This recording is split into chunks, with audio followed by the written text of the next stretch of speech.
Weird. Australians are earning more on average, yet it is taking longer to get a deposit ready to buy a property. Why? Stay tuned.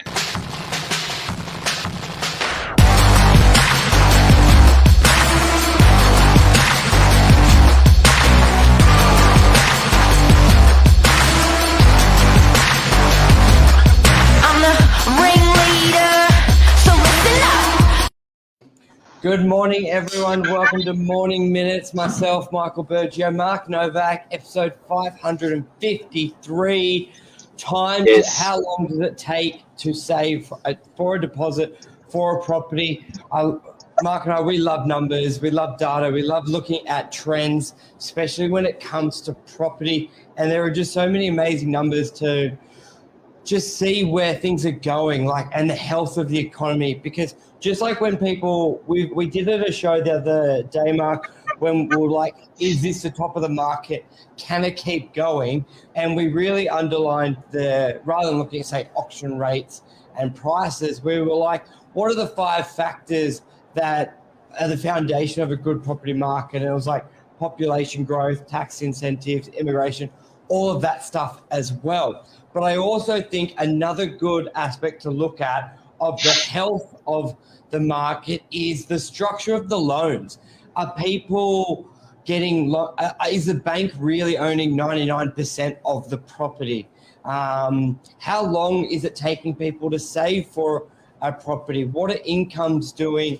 And all that type of stuff really gives you a good picture of the market. If you follow my Instagram, I do put a lot of data which is more around the loan ratios and growth that way. But I saw an article Manly Daily did a couple of days ago, which was like the 15-year snapshot, 2006 versus 2021, buying a property. What's the difference when it comes to the median price, 20% deposit? We're doing the figures on what were people's incomes. Because, Mark, when people say, can the property price keep going up and up and up? Well, a good factor is incomes. What's incomes doing? Income's going down, prices going up, because that probably wouldn't last. Income's going up, prices going up, and overall the time to save. Mark, yeah. What's your thoughts, Mark, on what, when you look at numbers like this that we'll go through, what are some key things you're looking at? Or Look, it's pretty emotional. I guess people that are saving a deposit, they're all ages, probably more likely under 40 if they haven't bought a property yet. So people in their 20s and 40s, 20s and 30s, they don't really know. They know what they want to buy. They know what they're doing for a job. They've got a family. There's so much happening, kids, schools, and all that, and they're still trying to save a deposit to own a property. It's pretty hardcore, especially when you see prices running like they have. You feel like you're saving $5,000 and prices are going up by $50,000. It really sort of does your head in. Something that everyone should know, and backed upon what we'll talk about this morning, Michael, with some of that data that's coming through, is that people are actually earning more money. So on average, if you go over a sort of short to medium term view, here it is up here, people are actually earning more up and on average by the data. I think you mentioned 50% more over 15 years, Michael? 65%. Yeah, wow. Okay, can you explain this to me? Yeah, so this is the data. Snapshot. Yeah, so I'll just zoom in a bit more so everyone can see it, and I'll scroll around. So this is a snapshot of Sydney for first home buyers. You've got on the first column median price, so the average 2006 in Sydney was 470. And let me just check median property. So that's unit houses, median. Now it's a million, or maybe it's first home, not homes. 1,050,000. So that's an increase of 580,000 over 15 years. So what's that growth actually over 15 years? Give me 5. So that would be 580. 200%. Yeah, divided. Sorry, 100%.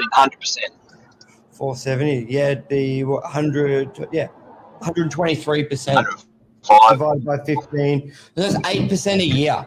So as much as people say that's crazy, but like thinking it's doubled, but it's only 8.2%, which, Mark, when you look at rental returns about 2%, between 2 to 3, it shows you're getting a pretty steady 10% so that's good. Now we're doing figures on a 20% deposit. So before you needed to save 94,000, now it's 210, an additional 116,000 a year. But the kicker here is, I'll save the bottom line to last. People are going from 55 grand to 91,000, 36,000 a year. Big difference. Yes, I know prices have gone up, but Mark, like, it's taking longer for people to buy, and as Luke says, less expensive. But I think, right, would you agree? It's a lot easier to spend money now. Like, there's a lot of temptation. You know what's changed? You know what's changed in that period? What year was that? 2006?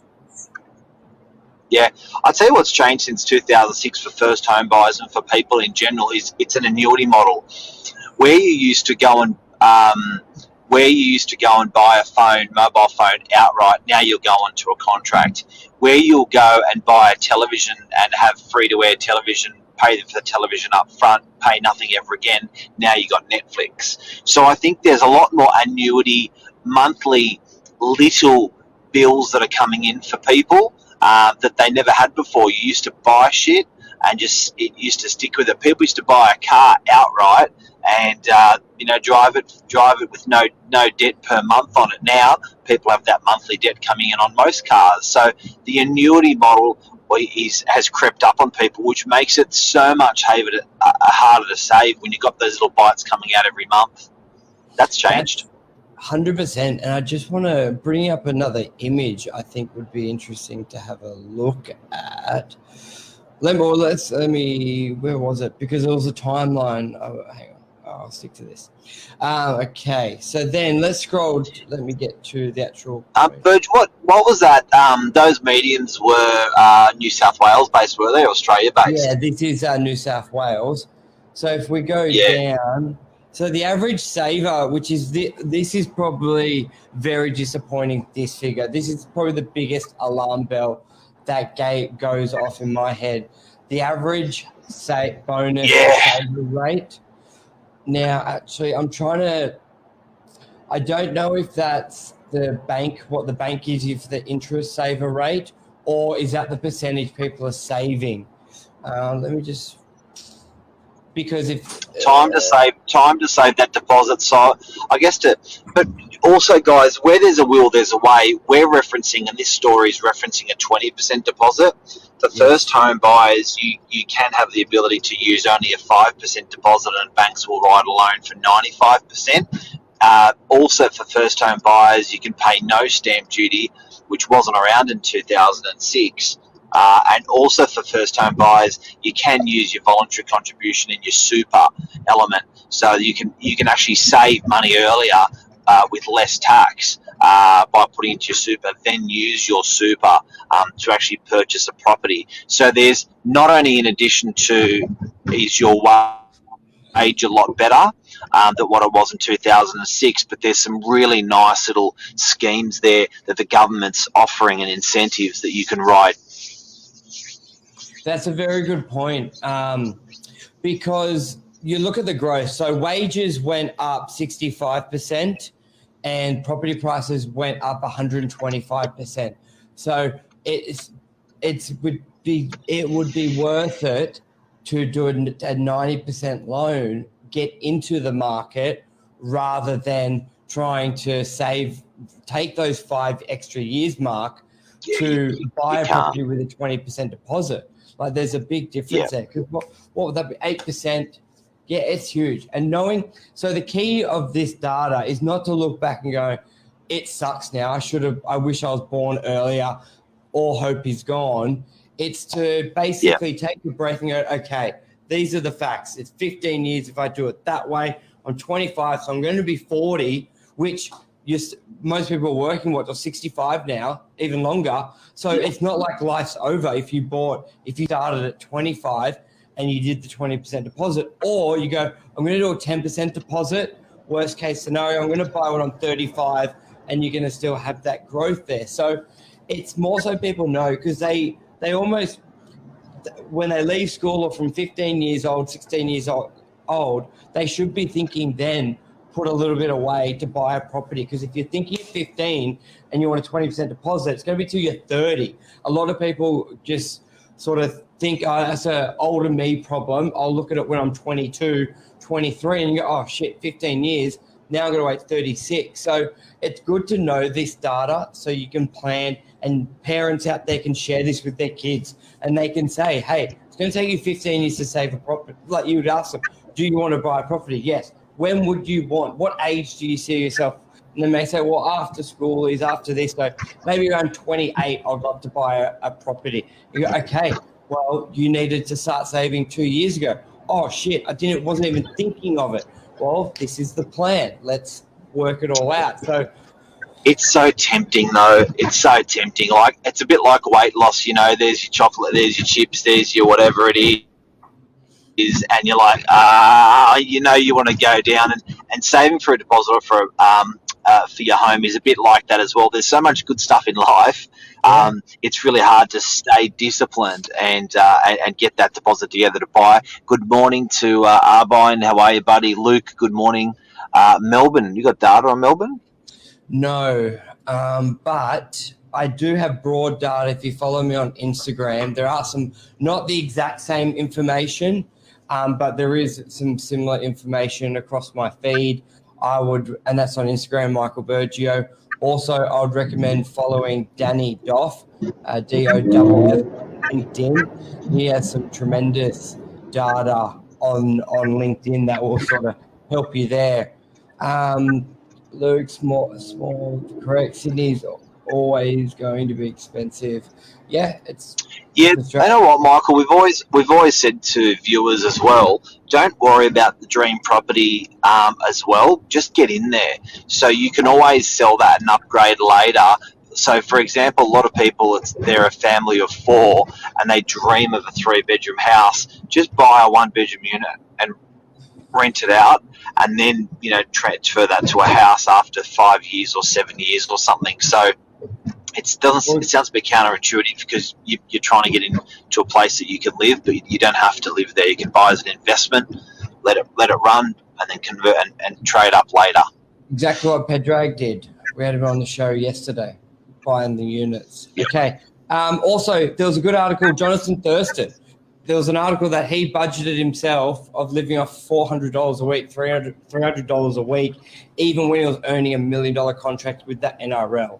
So if you Google it, Jonathan Thurston, the Cowboys NRL player. But here's that image I wanted to reference of a timeline of sort of property growth. There's a full article on my Instagram, which goes from 2001, first home buyer grant, 66% were owners, 23% renters. Then 2003, interest rates were 6.6% population, 20 million. Then it went from, so in 2008, interest rates were 9.5%. There was a stimulus package in 2009. Then you go to population up to 22 million. That's cool. Yeah, 2013, interest rate 6.3%, population 23.8. Really, and there's some 2021, 4.5%, population 25. So there's some really good data timeline, and this is great when you're sitting with owners and they ask you, how's the market? I find I have great conversations with owners where I can reference stuff like this and send them information like this, because most of the time owners would ask and the agent would try and find out, well, are you a buyer, are you a seller, and just tell you it's great. But when you can back it up with data, images, timeline, it just gives you, they just know you're the authority and you've got the credibility to look at. So, follow it, save it, share. All right, so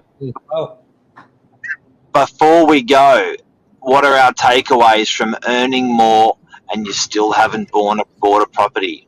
Basically, it's fact that wages are a lot more than what they were in 2006, that prices are a lot more than what they are, almost double than what they were in 2006 on average for New South Wales. and it is taking instead of 9 years to save a deposit, 14 years to save a deposit. What are the takeaways, Burge? My takeaway is, watch the spending. Watch where you can minimize that. Look at maybe doing a 10% deposit rather than a 20%, because the old mindset was 20%. So look at 10%, getting in the market. And time in the market is powerful. And look at the saving rates, probably. I love that saying. Time in the market is more important than timing. Yep, and saving. Like, you'd rather get the market quicker than save that extra. So we may be able to spin that saying, it's time in the market, not saving for the market. Yeah, it's time in the market, not time saving for the market. There you go. Yep. Perfect. Yep. Like a poet. Yeah. My English teacher will be proud. Yeah, you're good at making up words. Yes. Okay, I think that's a wrap. Luke, Arben, I know I'm probably pronouncing that wrong, but thank you very much for tuning in. Any data you need, any questions, topics, we're always open to have topics as well. If you want to come, and also if you're a business owner out there, want to come on the show and chat about your business and how things are going, happy to accommodate that as well. Love a local. We're going to get Predrag back on again. He had a lot to say. Definitely. I just love the part where he thought he bought a studio and he bought 2 apartments. But thank you, everyone. That's a wrap. We'll be back tomorrow morning. See you guys. Take care. Hopefully